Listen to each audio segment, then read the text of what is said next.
So April 2026 has the return of a primeval, a literal music revolution, and Capcom's newest release, just to name a few. So welcome back to the Quest Log, where we go over all of the new RPGs releasing for the month. So if you're a fan of RPGs, then please consider subscribing to the channel. I'm trying to get to 1,000 subscribers this year, so anything and everything helps me out. And this is a collaborative effort, so if I miss anything, I'd love to hear from you in the comments, and it lets everybody else know. So it really, really adds to the channel as well, having you guys there help out along the way. So our first game has you using music to literally save the world. This is People of Note. In People of Note, you play as Cadence, an aspiring pop star who was disqualified from a massive singing competition for lacking range. To prove the judges wrong, she travels across the world of Note, where every region is defined by a different musical genre, to recruit a band of diverse musicians such as rockers, rappers, and EDM DJs. Instead of a traditional turn order, battles are structured around stanzas. Your actions fill in bars of a song. Timing your button presses to the beat of the current track grants beat points and amplifies your damage. During battle, the background track changes in real time based off of who is attacking. If the song shifts to classic rock, your rock-themed party members get massive stat boosts. If it shifts to pop, then Cadence becomes the powerhouse. As you attack, you build up your mashup meter. These are the game's limit breaks. When two bandmates have full meter, they perform a synchronized musical number that creates a genre mashup, dealing massive damage. People of Note is colorful, it's stylish, and it's being published by Annapurna, so you know you're in for a unique experience. People of Note launches on April 7th. Alright, the next RPG on the list wants you to literally stuff your opponents for massive damage. This is Dosa Divas. If you're looking for another unique RPG this month, then you have to check out Dosa Divas, One Last Meal, on April 14th. You play as two sisters fighting a literal fast food empire using a sentient spirit mech that doubles as a food truck. The combat is heavily inspired by Paper Mario, where you have to time your button presses to the beat of the music, but with a twist. You're trying to defeat corporate goons by overwhelming them with flavor profiles like spicy and savory. So instead of fire and ice, enemies have a specific craving. You use this flavor profile, like sweet, spicy, and savory, to break their defenses. If you match their taste perfectly, you stuff them, which then stuns them and opens them up for massive damage. You'll also use your own customizable mech to platform through vibrant villages, double jumping and grappling to find your rare ingredients. You can even swap out the mech's limbs and give it a custom paint job as you build your reputation in different towns. Dosa Divas promises a heartfelt story about family and food, and the adventure looks incredibly unique. Dosa Divas launches on April 14th.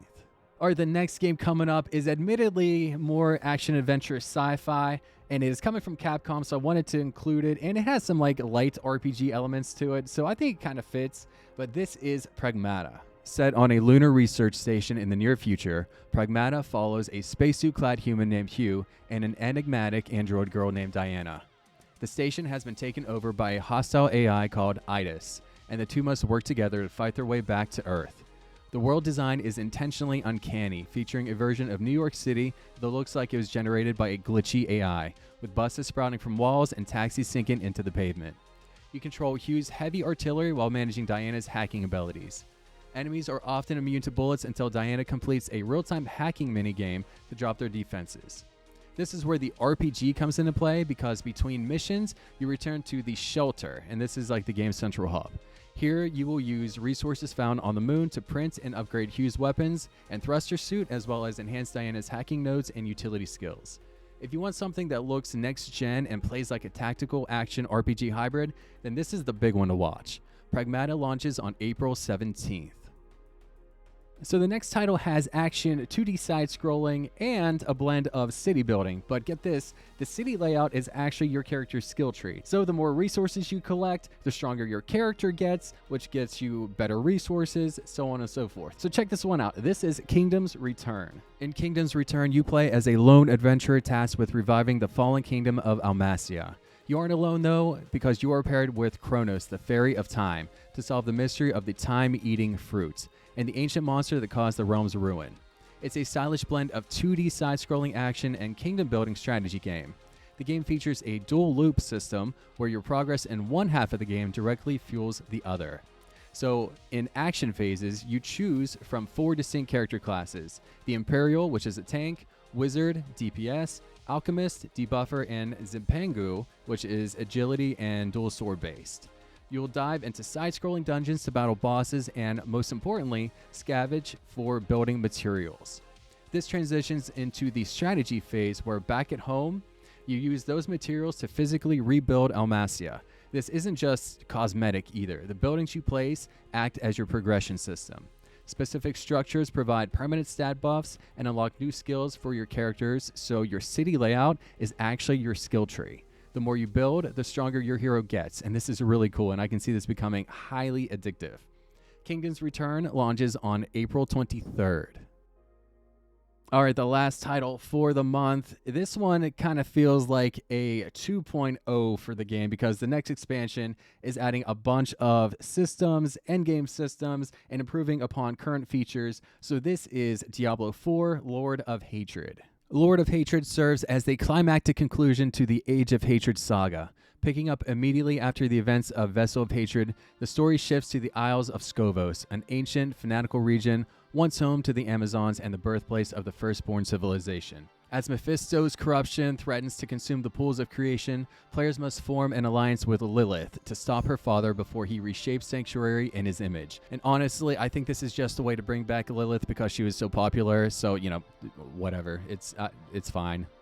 So for all intents and purposes, this expansion is being treated as 2.0 overhaul for the entire game, introducing several massive system changes, such as 2 new classes in the Paladin, which you can play right now if you pre-order, and the Warlock, which is available at launch.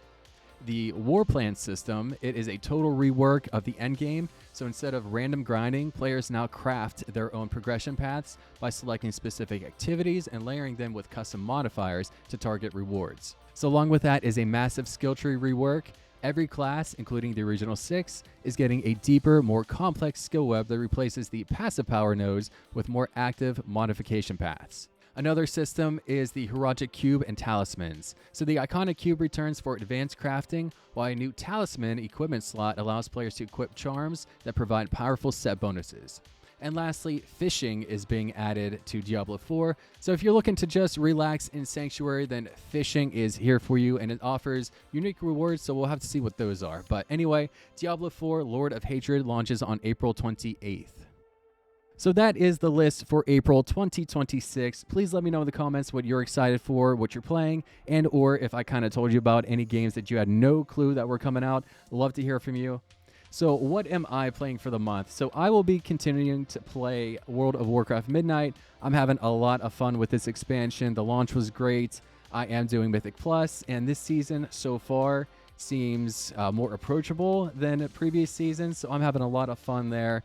So I'm going to be continuing to climb into Mythic Plus, possibly doing some raids, and possibly doing some PvP as well. And I plan on having some videos out on Warcraft with my experience as well as PvP as well. So if you're interested in that, then, stay tuned, subscribe. I'd really appreciate it. And then also, I'm trying to find some time to play Crimson Desert. It is a giant game, so I'm trying to get appropriate time to really dive into that game as well. And if you're playing that, please, I'd love to hear your thoughts on Crimson Desert as well. But until the next video, live stream, whatever it is, or maybe next month's video, then please consider subscribing to the channel if you like RPGs, ARPGs, MMOs, pretty much everything in the RPG genre. That is what I cover, and it helps me out so very much. I'm trying to get to 1,000 subscribers this year, so anything and everything helps me out. Tell your mom, grandma, whatever it is, I greatly appreciate it, but only if they enjoy, games and RPGs and that kind of stuff. But either way, I love to have you regardless. So again, take care of yourself, be kind to yourself, and be kind to each other. It really, really means a lot. And I will see you again very soon. Thanks again. Appreciate it.